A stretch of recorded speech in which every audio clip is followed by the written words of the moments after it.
Yvette Willson. Yvette is a licensed attorney and the interim director of the Gender Equity Center. She has over 25 years of experience as an attorney, investigator, and advocate. She has prosecuted numerous sexual assault and domestic violence cases, represented survivors in various court proceedings and Title IX matters, and investigated sexual misconduct cases at Penn State.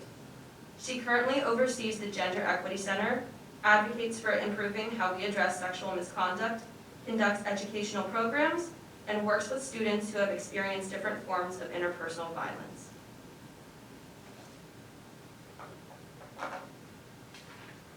Please welcome Yvette.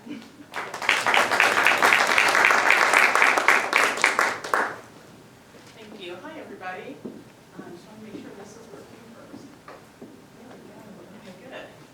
And then I understand I should take this off, I guess.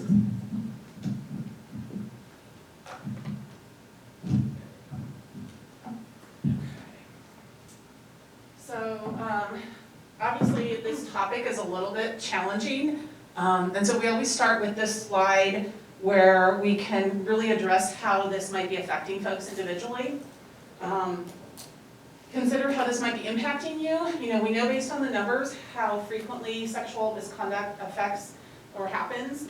And so, you know, it's very likely that people in this room may have been impacted by that, as well as people that you are close to. So if you need to step out during the time, if you need to talk to me afterwards or reach out to our office afterwards, please feel free to do so. So what is rape culture? Really, it's a culture that tolerates and normalizes sexual violence. And why does this occur? These are some of the reasons. And these are some of the reasons that we're going to talk about tonight, and how each one of you, and all of us really, can do something to make a difference here.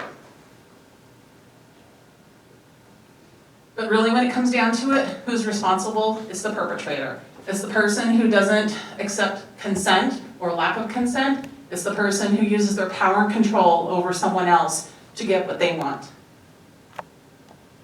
So here are some, I think, really good and important tools that every one of us can use when we are talking about how can we make a difference, how can we do something. First of all, bystander intervention. How many have heard about that already at some point in their training? Yeah. So we focus on the 3 Ds, direct, delegate, and distract.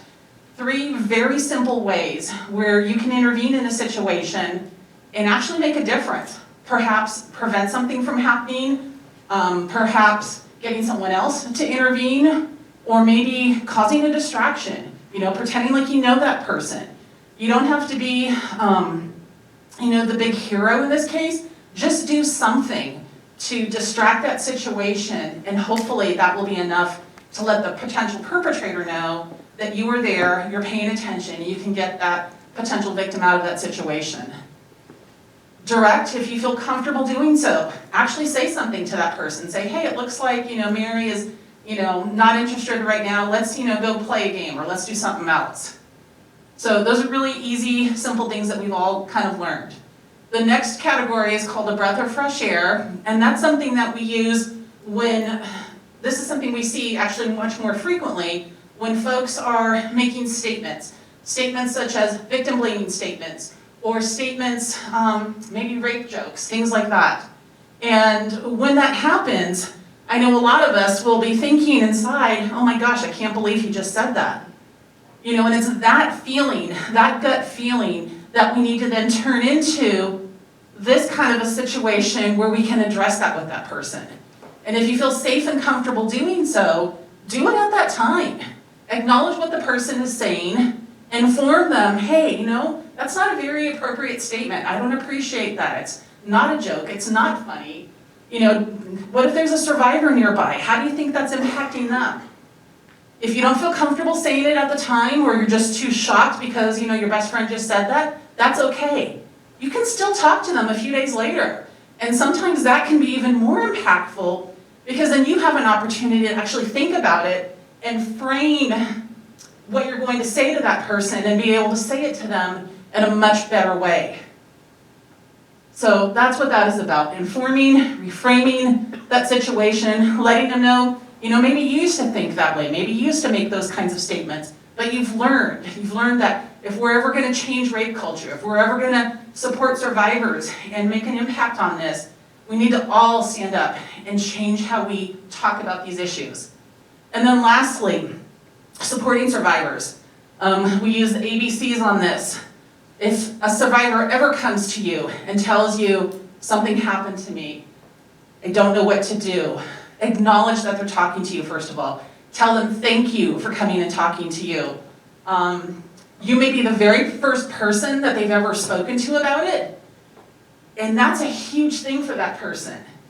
I have people all the time that'll say, I've never said the word rape out loud, and just being able to say that can be a huge, huge shoulder or weight off their shoulders by them saying that. And so when they're talking to you, acknowledge that. Let them know how you appreciate them coming to you, how you are here for them, and you are going to support them no matter what.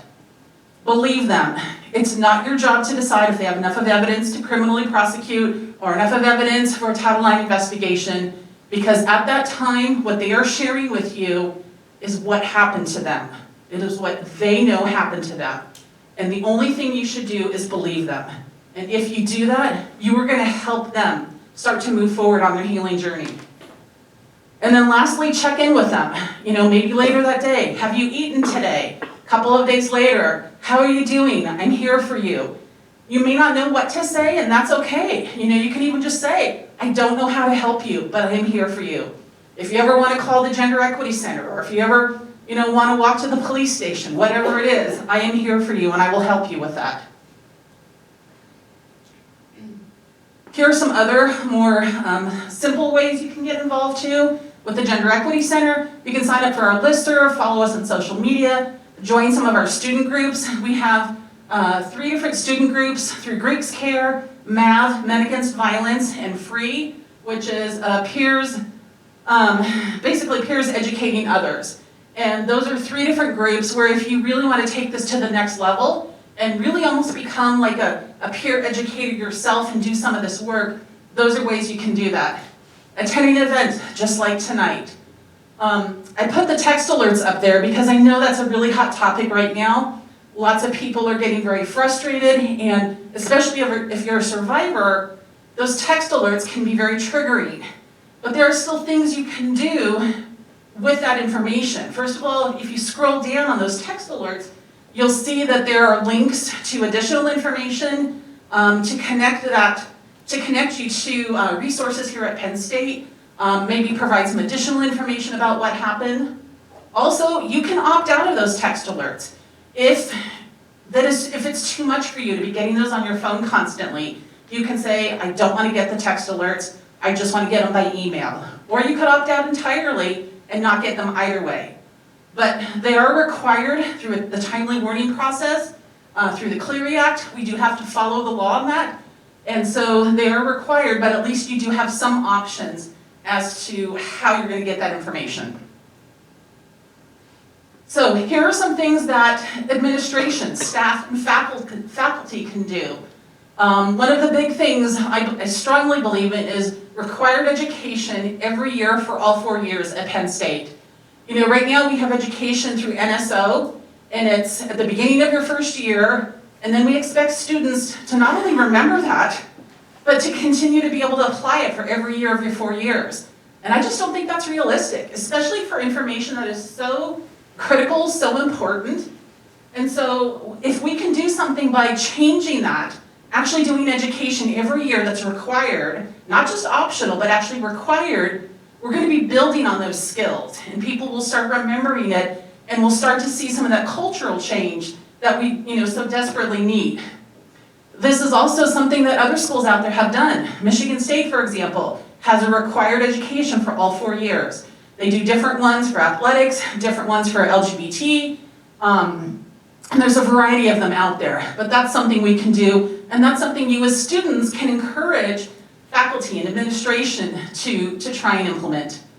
We want to make sure we're addressing the particular effects on marginalized students, because this affects trans people and people of color so differently than some of us. We want to participate in these sexual misconduct surveys. I know there was a lot of information that was just released from the 2018 survey, and a lot of questions, and there's now information and feedback going into the next iteration of the survey for 2022. If you happen to get that survey, fill it out. Be as honest as you can with that information, because that information is critical in order to help us as a university decide, how much this is affecting us. What types of incidents are affecting students? How prevalent is it? And what we can do to change and improve. Because we can always improve how we're doing things. Increasing staff and funding, creating better spaces for us to be able to do this work. Perhaps updating our definition of consent. And we've got a pretty good definition of consent. If you read it in AD 85, it's a pretty good definition. But can we improve it? Maybe. Our amnesty policy. How many of you know that if you report a sexual misconduct incident and you were underage drinking or taking drugs, that you're probably not going to be held liable for that? I don't know if many people realize that. And so how can we get that information out there? How can we perhaps update that language so that more people know what it is and can actually rely on that? And then finally, becoming a leader on this. Each one of us can become a leader, but if we can do this as a university and really, turn the heads on, upside down on this and become a leader, we're going to be able to do incredible work. So just in closing, these are some of our resources here on campus. Obviously, our office, we are confidential and free for any student who's in need of assistance. That includes not only the victim survivor, but anybody who is close to them as well. Because when something like this happens, it affects everybody that person cares about and is around them. CAPS is also a confidential source here on campus. Center Safe downtown, they have a 24-hour hotline. So if it's 3 o'clock in the morning and something has happened, you don't know what to do, they can call Center Safe and talk to an advocate 24/7. We also have our reporting options, including the anonymous reporting option, because a lot of times victim survivors don't want to make a report and specifically identify the person, but they want it at least to be documented. Well, they could report it anonymously then. So that's certainly an option. And then we've got our medical resources as well. So thank you very much. I think questions now? Or breakout session. Breakout sessions. Okay, thank you all.